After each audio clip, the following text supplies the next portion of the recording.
तो पिछले एपिसोड में हमने देखा था कि जंगू ने लियू को मार दिया था। इसके बाद लिन उससे कहता है कि तुम यहां से चले जाओ और इस मामले में आगे जो भी होगा वो खुद संभाल लेगा। यह सुनकर जंगू लिन से कहता है कि तुम भी मेरे साथ चलो, लेकिन लिन उसे मना कर देता है और कहता है कि इस बारे में ज्यादा चर्चा मत करो। इसके बाद हम देखते हैं कि जंगू वहां से जाने के लिए तैयार हो जाता है और जाते जाते लिन से कहता है कि तुम भी अपना ख्याल रखना। इसके बाद लिन अपनी आंतरिक ऊर्जा को कंडेंस करने की कोशिश करता है, लेकिन बहुत कोशिश करने के बावजूद वो ऐसा नहीं कर पाता। तब वो सीतू से पूछता है कि सीनियर, मैं ऐसा क्यों नहीं कर पा रहा। ये सुनकर सीतू उसकी एनर्जी चेक करता है और काफी परेशान हो जाता है। लिन पूछता है कि क्या उसके साथ कोई गड़बड़ हो गई है। तब सीतू उसे बताता है कि उसके शरीर में लिकाओ नाम का एक जहर है। सीतू बताता है कि इस जहर के असर से लिन ना तो अपनी आंतरिक ऊर्जा को कंडेंस कर पाएगा और ना ही अपनी कल्टीवेशन को आगे बढ़ा पाएगा। इसके बाद वो पूछता है कि ये जहर उसे किसने दिया था या फिर क्या उसे कुछ याद आता है। तब लिन को याद आता है कि एल्डर सुन ने उसे एक एलिक्सिर दिया था। ये सुनते ही सीतू गुस्से में कहता है कि तुम्हारा मास्टर बहुत घटिया है और तुम्हें उसे तुरंत मार देना चाहिए। लेकिन लिन पूछता है कि क्या किसी एंटीडोट के बारे में पता है जिससे वो अपने शरीर के जहर को खत्म कर सके। इस पर सीतू बताता है कि इसके लिए लिन को फायर एलिमेंट के साथ फाइट करनी होगी, लेकिन वो कहता है कि शायद लिन ये सहन नहीं कर पाएगा। लिन जवाब देता है कि जब तक सीतू उसे प्रैक्टिस सिखाता रहेगा वो पूरी कोशिश करता रहेगा। इसके बाद अगले सीन में हम देखते हैं कि हेवनली टूर्नामेंट के सभी स्टूडेंट एक जगह इकट्ठा हो रहे थे क्योंकि स्वान डाउ सेक्ट के लोग वहां आने वाले थे। कुछ ही देर में स्वान डाउ सेक्ट के लोग अपने स्टूडेंट्स के साथ वहां पहुंच जाते हैं। इन्हें देखते ही वहां मौजूद सभी स्टूडेंट हैरान रह जाते हैं और कहते हैं कि उनका पालतू जानवर कम से कम 300 साल पुराना है और उसका जहर किसी को भी एक झटकी में मार सकता है। ये सब सुनकर लिन सोचता है कि वो बिल्कुल सही समय पर यहाँ आया है, क्योंकि वो इसी जहर की मदद से अपने शरीर के जहर को खत्म करना चाहता है। इसी दौरान स्वान डाउ सेक्ट के साथ एक बेहद खूबसूरत फीमेल डिसाइपल भी होती है। उसकी खूबसूरती और चार्म पावर के सामने कई लोग टिक नहीं पाते और उसकी तरफ आकर्षित होने लगते हैं। तभी एक मास्टर अपने पावर का इस्तेमाल करके सभी को होश में लाता है। इसके बाद वो लड़की बताती है कि वो चार्म वाटर स्पिरिट रूट के साथ पैदा हुई है और जिनके पास फर्स्ट लेवल कंडेंसेशन होता है वे उसके चार्म पावर को रोक नहीं पाते। लेकिन वो हैरान रह जाती है क्योंकि लिन के पास भी फर्स्ट लेवल कंडेंसेशन है, फिर भी वो उसके चार्म पावर से प्रभावित नहीं होता। इसके बाद सेक्ट के मास्टर्स के बीच बहस शुरू हो जाती है, लेकिन स्वान डाउ सेक्ट का मास्टर गर्व से कहता है कि उसकी डिसाइपल खास है। हालांकि बाकी मास्टर्स इस बारे में कुछ नहीं कह पाते। तभी सेक्ट मास्टर वहां आता है और कहता है कि तुम सब लोग दूर से यात्रा करके आए हो, इसलिए पहले अंदर जाकर आराम करो। आने वाले मैच में सब कुछ साफ हो जाएगा।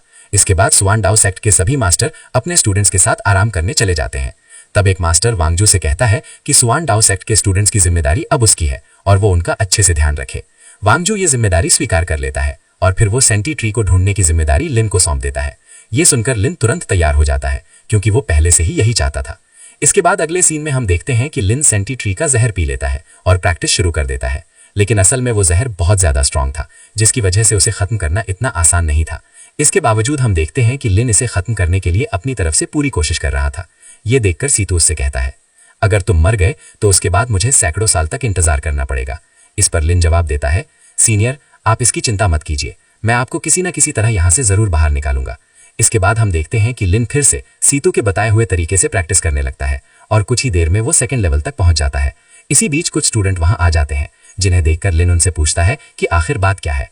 तब उनमें से एक स्टूडेंट कहता है कि उनका एक बीस्ट अचानक से डिस्ट्रेस में आ गया है और जरूर लिन ने उसके साथ कुछ किया होगा। लेकिन तभी एल्डर सुन वहां आ जाता है और लिन को उनके अटैक से बचा लेता है। ये देखकर बाकी स्टूडेंट भी लिन से फाइट करने के लिए तैयार हो जाते हैं।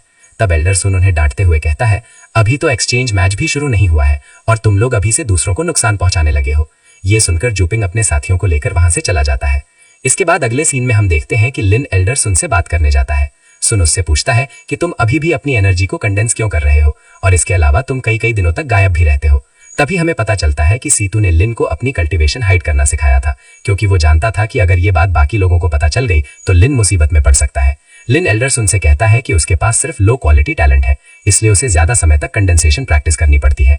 ये सुनकर एल्डरसन सोचने लगता है कि ये लड़का वाकई में काफी चालाक है और ऐसा लगता है कि लियो की मौत से इसका कोई लेना देना नहीं है। लेकिन फिर भी उसे शक होता है कि लिन के पास जरूर कोई ट्रेजर है और वो इसके बारे में सच्चाई जानना चाहता है।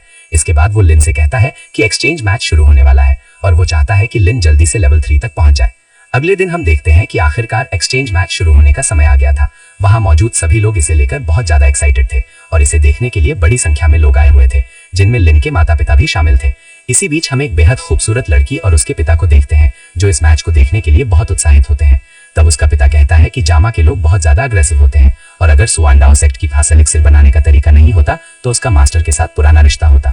उसकी बहन कहती है कि यहाँ ज्यादातर मास्टर सिर्फ किलिंग की प्रैक्टिस करते हैं, लेकिन असल में यहाँ कई ऐसे लोग भी हैं जो एल्केमी, वेपन रिफाइनिंग और दूसरी कई चीजों के बारे में जानते हैं। इसी बीच सेक्ट लीडर वहां आ जाता है और मैच की शुरुआत करते हुए घोषणा करता है कि जो सेक्टर का स्टूडेंट सबसे आखिर तक यहाँ टिका रहेगा उसी सेक्टर को इस मैच का विनर माना जाएगा। इसके बाद हुआंगफू सेक्टर की तरफ से सबसे पहले क्वांग इन फाइट करने आता है, जिसके पास मिडिल ग्रेड का लोटस स्वॉर्ड इंटेंट होता है।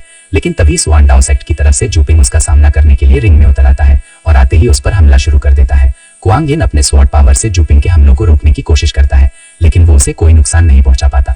इसके बाद जूपिंग जोरदार अटैक करके उसे घायल कर देता है और बहुत आसानी से मुकाबला जीत लेता है। जूपिंग की ताकत देखकर लिन भी पूरी तरह से हैरान रह जाता है, क्योंकि उसके पास लेवल 13 की कंडेंसेशन होती है। इसके बाद लूसुंग जूपिंग से फाइट करने के लिए आगे आता है। जूपिंग उससे पूछता है कि क्या तुम सच में मेरे सामने टिक पाओगे। ये सुनते ही लूसुंग अपनी स्वॉर्डमैनशिप का इस्तेमाल करके हमला करता है, लेकिन जूपिंग उसके अटैक को आसानी से रोक लेता है और पलटवार करके उसे भी हरा देता है। इसके बाद जूपिंग कहता है कि क्या कोई और भी उसके साथ फाइट करना चाहता है, लेकिन ह्यूयू सेक्ट का कोई भी डिसाइपल आगे नहीं आता। तभी जूपिंग अपने वाटर पावर का इस्तेमाल करके बैरियर पर भी हमला कर देता है, जिससे लिन के माता पिता खतरे में आ जाते हैं। ये देखते ही लिन उन्हें बचाने के लिए तुरंत मैदान में कूद पड़ता है।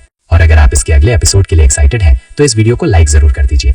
अगर आपने इसका पिछला एपिसोड मिस कर दिया है तो